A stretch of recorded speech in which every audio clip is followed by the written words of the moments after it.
اللهم صل على سيدنا محمد يا رب صل وسلم دائما أبدا على حبيبك. کہ قیامت کے دن بعض لوگوں کا یہ خیال تھا کہ ہمارے جو بڑے ہیں وہ ہمیں زبردستی بخشوا دیں گے. اس پر میں نے کافی تفصیل سے بات کی تھی پچھلے ہفتے کہ جو چیز آپ کے ساتھ قبر میں جائے گی وہ آپ کا عمل ہے، اور آپ کے جو پیر و مرشد ہیں ان کا بھی عمل ہے. تو خامخواہ کی عقیدت کسی سے نہیں رکھنی چاہیے، یہ بہت خطرناک چیز ہے، اور یہ چیز دینداروں میں ملے گی، دنیا داروں میں نہیں ملتی. مثال کے طور پر اگر کسی دنیا دار کو کسی ڈاکٹر سے عقیدت ہے کہ یہ میڈیکل سائنس میں مجھے اس سے عقیدت ہے، تو وہ عقیدت اس کی قابلیت کی بیس پہ ہوگی.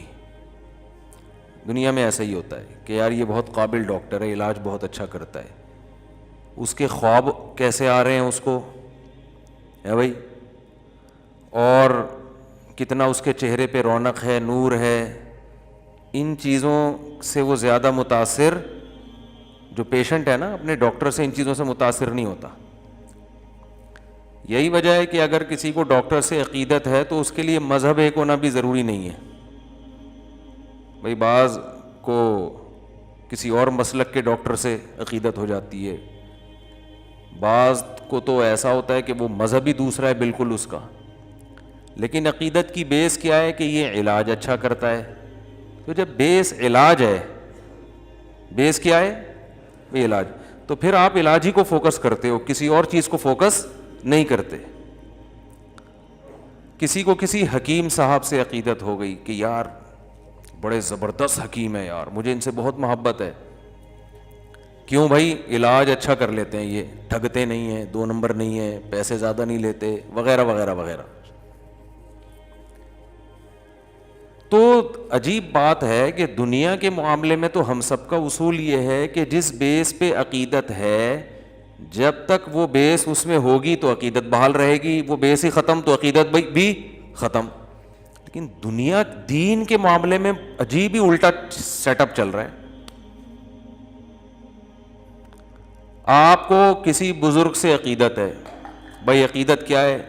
بزرگ ہیں. یہ بزرگ کی ڈیفینیشن کیا ہے؟ نیک ہیں. نیک کی ڈیفینیشن کیا ہے؟ یہ سب چیزیں 2 اور 2 4 کی طرح واضح ہیں نا. بھئی نیک کی ڈیفینیشن کیا ہے؟ جو گناہوں سے بچتا ہو، فرائض واجبات پورے کرتا ہو. تو ان میں وہ تو ہے نہیں، نہ یہ گناہ سے بچ رہے ہیں، نہ فرائض واجبات پورے کر رہے ہیں، وہ فلاں فلاں چیز ان کی شریعت کے خلاف ہے. لیکن آپ کسی مرید کو ایسا اس کے پیر کے بارے میں بول کے دیکھو، ایسا جیسے اس مرید کی دم پہ پاؤں رکھ دیا آپ نے. نہیں آ رہی بات؟ ایسا تیش میں آئے گا، او بھائی تم نے اتنے بڑے بزرگ کو ایسا کیسے کہتے ہو؟ بھائی بزرگ ہی کی جو ڈیفینیشن ہے وہ ان پہ فٹ ہی نہیں بیٹھ رہی. تو پھر ایسے موقع پہ ہم کہتے ہیں کہ بھائی آپ کو جو ان سے عقیدت ہے وہ بزرگ ہونے کی بیس پہ نہیں ہے، وہ چہرہ نورانی ہونے کی بیس پہ ہے. یہ شکل بہت خوبصورت ہے، بعض دفعہ شکلوں میں مر رہے ہوتے ہیں لوگ. بھائی فراڈی کی بھی شکل خوبصورت تو ہو سکتی ہے نا. شکل تو تبھی تو حدیث میں آتا ہے، رسول اللہ صلی اللہ علیہ وسلم نے فرمایا ان اللہ لا ينظر الى صورکم ولا الى اموالکم ولکن ينظر الى قلوبکم واعمالکم. اللہ تمہاری شکلوں کو اور تمہارے پیسوں کو نہیں دیکھتے، بلکہ تمہارے دل کی نیتوں کو اور تمہارے اعمال کو دیکھتے ہیں. تو اگر شکل کا اسلام سے کوئی تعلق ہوتا تو اللہ بھی سب سے پہلے شکل کو دیکھتا نا، کہ اتنا خوبصورت میں نے بنایا ہے، اس کا مطلب یہ نیک ہے. اس کا مطلب کیا ہے؟ یہ بہت نیک آدمی ہے، خوبصورت بہت ہے. تو اللہ تو شکلوں کو فوکس کرتے ہی نہیں ہے. اسی لیے نہیں کرتے کہ شکل فراڈیوں کی بھی بعض دفعہ بہت خوبصورت ہوتی ہے. یار کیسے سمجھائیں، بس یہاں تک اب مشکل باتیں شروع ہو گئی. شکل 2 نمبر لوگوں کی بھی بڑی حسن و جمال اور ایک نمبر انتہائی نیک آدمی کی بدصورت بھی ہو سکتا ہے وہ. تو یہ اتنی لمبی ڈیٹیل میں نے اس لیے بتائی کہ آج ہمارے ہاں علماء اور بزرگوں سے عقیدت کا جو معیار ہے وہ معیاری کیا ہوتا جا رہا ہے معیار.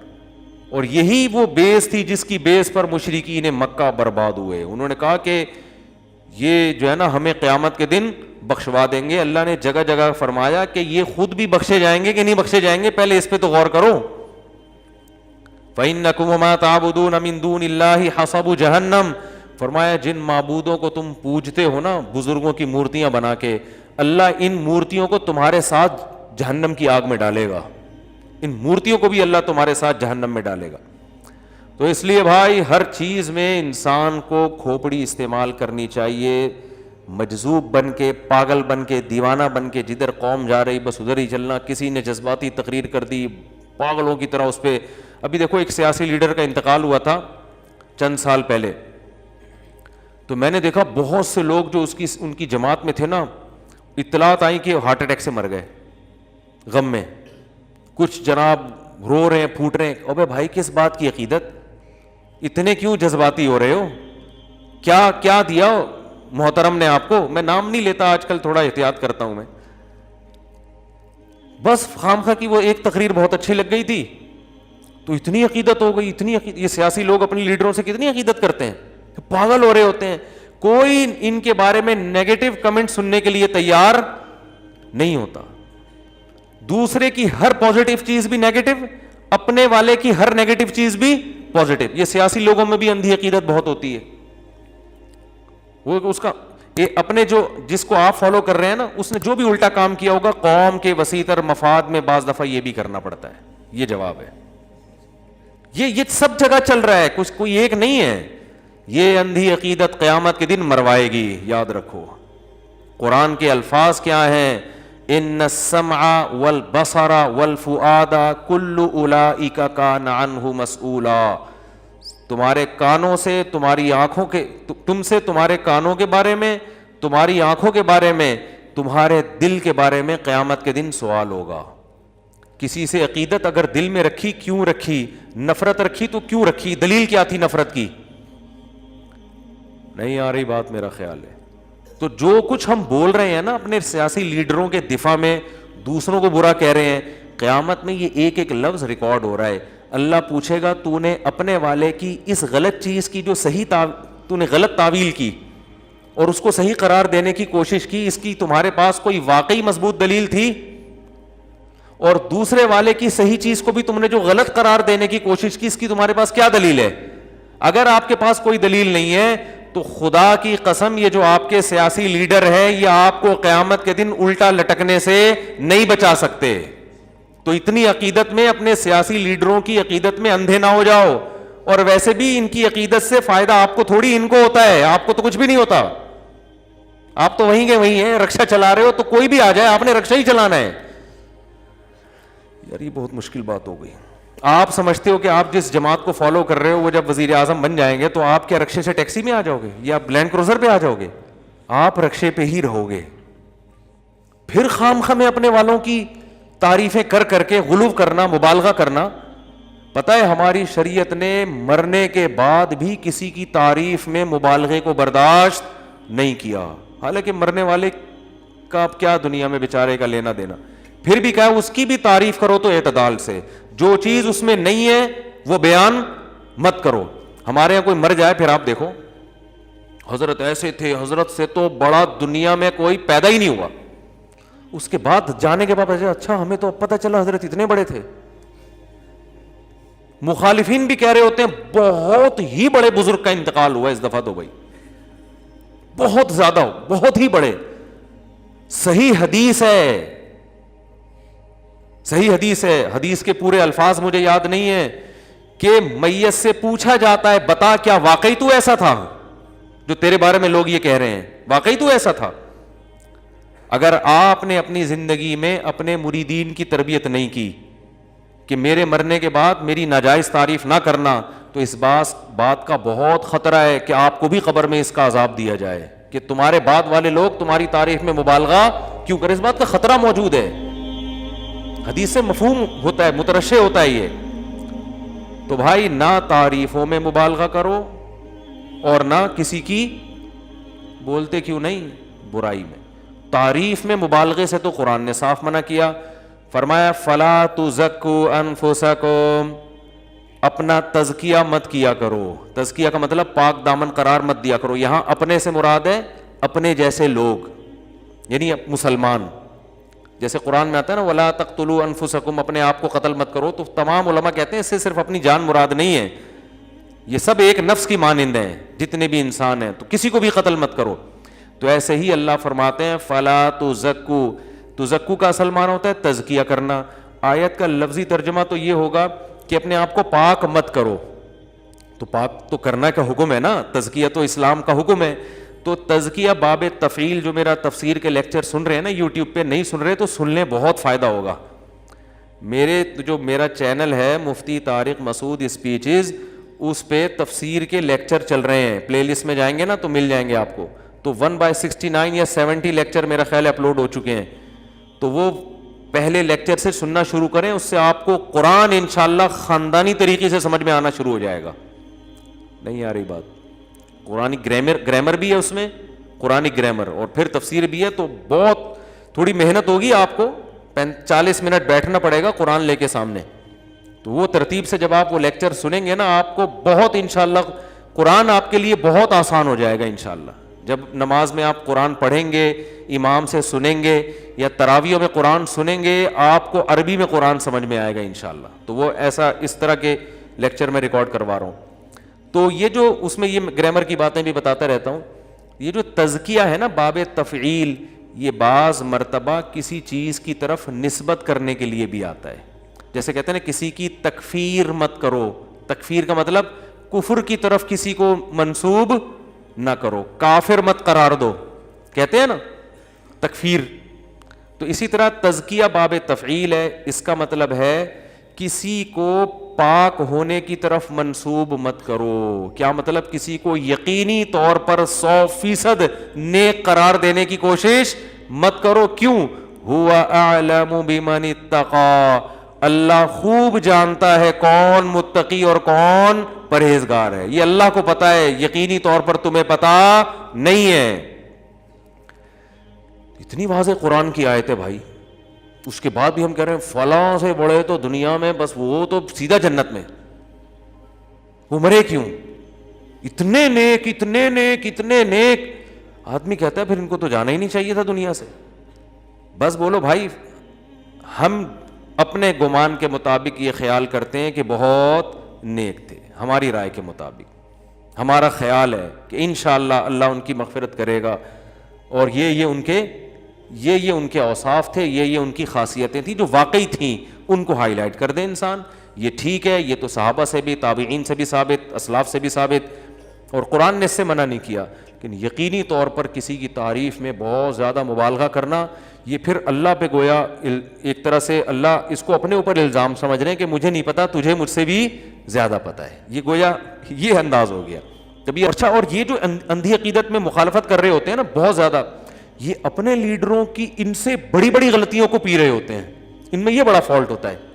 آپ کسی بھی ایسے شخص کو دیکھو جو کسی عالم کو یا کسی بھی سیاسی لیڈر کو جو آپ کی جماعت کا نہ ہو, بہت زیادہ اس کی برا بلا کہہ رہا ہے نا, وہ یہاں تو حق پرست بننے کی کوشش کرے گا, لیکن اپنے لیڈر کے بارے میں وہ اس کی بڑی بڑی خامیوں کو ایسی دور دور کی تعویلات کر کے, فاسد تعویلات کر کے اس کو صحیح قرار دینے کی کہ یہ قوم کے وسیع تر مفاد میں حضرت نے ایسا کی.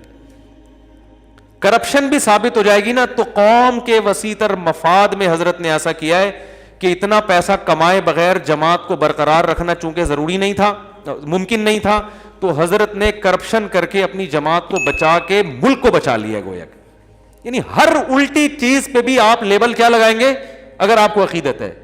تو یہی اندھی عقیدت ہے جس کی میں باتیں کر رہا ہوں یہاں پہ. اعتدال اچھی چیز نہیں, شروع سے ہی تمیز سے چلو بھائی, بہت اچھے ہیں, اتنے نہیں جتنا آپ کہہ رہے ہیں, تھوڑا سا کم کر لو. میں وہ جمعے کے بیان میں بھی ایک بات کہی تھی کہ آپ کی جو سیاسی لیڈر ہے نا, اس کے بارے میں آپ یہ عقیدہ رکھو کہ بہت اچھے ہیں.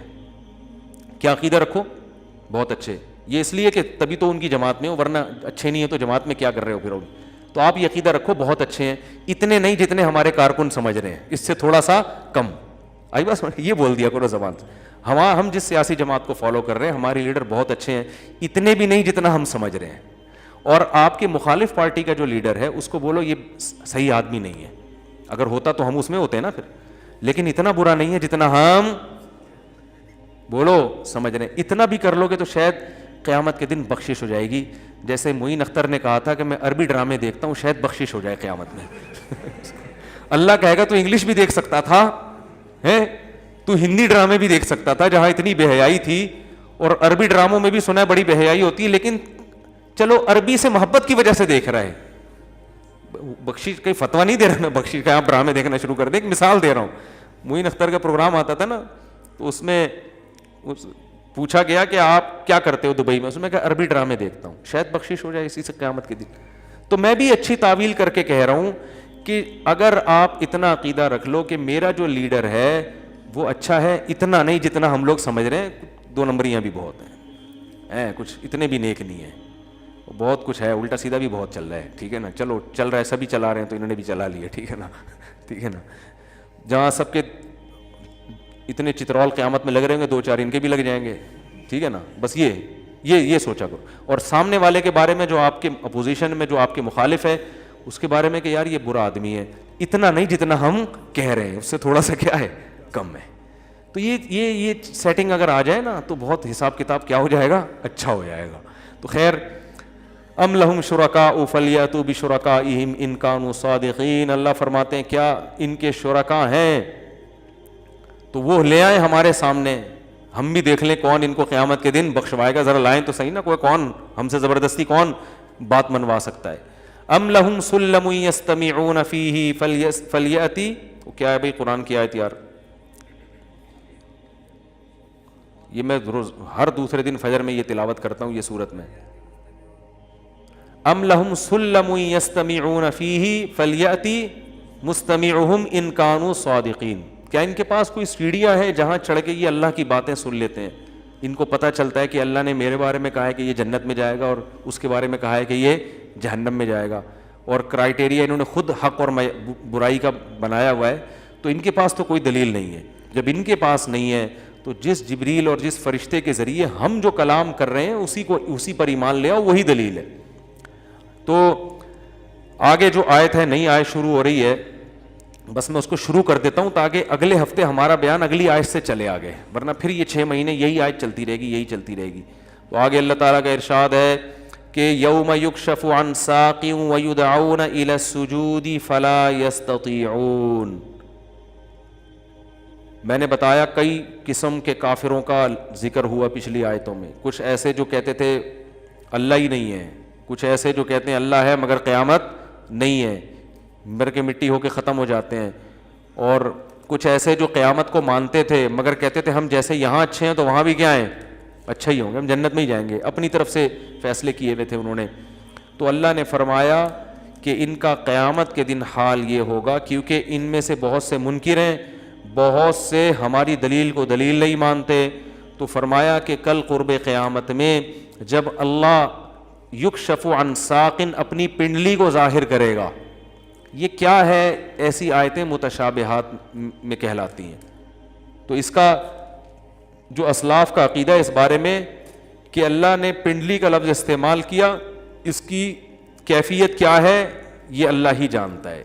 ہمیں اس کی بحث میں پڑھنے کی اجازت بولو بھائی نہیں. اللہ اپنی ایک صفت کی تجلی ظاہر کرے گا، اللہ اپنی زیارت کروائے گا، اپنا دیدار کروائے گا. تو قرآن میں اللہ تعالیٰ فرماتے ہیں یوم یکشف عن ساق ویدعون الی السجود، ان کو پھر سجدے کے لیے بلایا جائے گا. حدیث میں آتا ہے جب اللہ تعالیٰ قیامت کے دن اپنی پنڈلی کو ظاہر کریں گے، اپنا جلوے کو ظاہر کریں گے، تو جتنے بھی مومنین اور نماز پڑھنے والے لوگ ہیں نا، اتنا اس کا ایک حسن ہوگا، اتنا جمال ہوگا، اتنی اس میں لوگوں کا دل کرے گا کہ سامنے سجدے میں گر جائیں. بعض دفعہ ایسا ہوتا ہے نا، آپ کو کسی سے بہت زیادہ عقیدت ہو اور اچانک آپ کی اس سے ملاقات ہو جائے تو آپ کا پیچھے چلے جاتے ہیں نا، دل چاہ رہا ہوتا ہے کہ میں اپنا سر رکھ دوں اس کے قدموں میں. تو ظاہر ہے اللہ کی زیارت وہ کیا چیز ہوگی، اس سے تو یعنی اس کا تو تصور ممکن نہیں ہے نا. موسیٰ علیہ السلام نے کہا تھا نا اللہ میں تجھے دیکھنا چاہتا ہوں, تو پہاڑ پہ ذرا سی تجلی تھی اور موسیٰ علیہ السلام جیسے مضبوط دل بے ہوش ہو گئے تھے. یعنی اللہ کے جمال کو برداشت نہیں کیا جا سکتا. تو قرآن میں ہے, حدیث میں ہے کہ جب اللہ اپنی تجلی کو ظاہر کریں گے تو لوگ خود بخود سجدے میں گر جائیں گے. انہیں اتنی اس سجدے میں لذت محسوس ہوگی, اتنا مزہ آئے گا کہ اس سے زیادہ مزہ اس وقت کسی اور چیز میں نہیں ہوگا, اتنی لذت. تو اس وقت کافر اور بے نمازی کی بھی خواہش ہوگی کہ ہم بھی گرے سجدے میں, لیکن اللہ ان کو سزا دیں گے. فلا یستطیعون, ان کی کمر تختے کی بنا دی جائے گی اور وہ سجدہ نہیں کر سکیں گے. ان کی خواہش ہوگی کاش ہم بھی کر لیں. فرمایا کہ یہ وہ لوگ ہیں یدعون الی السجود وہم سالمون, کہ ان کو دنیا میں سجدے کے لیے بلایا جاتا تھا اور ان کی کمر جھک جاتی تھی, صحیح کمر تھی, تختے کی کمر نہیں تھی. اس وقت ان کو یہ عیب نہیں تھا, لیکن اس وقت دنیا میں انہوں نے گردن اکڑائی ہے. کس قدر شدید وعید بے نمازیوں کے لیے, آپ اندازہ لگاؤ کس قدر شدید وعید ہے اور کیسے الفاظ ہیں اس وعید کے. اللہ فرما رہے ہیں یہ وہ لوگ ہیں کہ جنہیں دنیا میں سجدے کے لیے بلایا جاتا تھا اور یہ بالکل صحیح سالم تھے, کوئی عذر نہیں تھا. آج ان کو بلایا جا رہا ہے مگر یہ سجدہ نہیں کر سکیں گے. ان کا عذر کیا ہے؟ ان کی کمر کیا ہو گئی ہے؟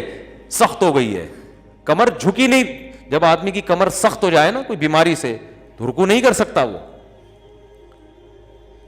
تو مجھے یہ بتاؤ, قرآن کہہ رہا ہے کہ جب ان کو سجدے کے لیے بلایا جاتا تھا یہ نہیں آتے تھے, تو کب بلایا جاتا ہے, کیسے بلایا جاتا ہے؟ اذان کے ذریعے. اس سے مراد کیا ہے؟ اذان. تو ان آیتوں میں اللہ نے اذان کا بھی تذکرہ کیا ہے. تو یہ جو اذان ہوتی ہے نا 5 ٹائم, اس کو ہلکا نہیں سمجھنا چاہیے. مفتی طارق مسعود صاحب کے بیانات سننے کے لیے youtube.com/مفتی طارق مسعود کو سبسکرائب کریں, اور اگر آپ لائیو ویڈیو کو کبھی بھی مس نہیں کرنا چاہتے ہیں تو سبسکرائب کرنے کے بعد بیل آئیکن پہ کلک کرنا مت بھولیں. جزاک اللہ.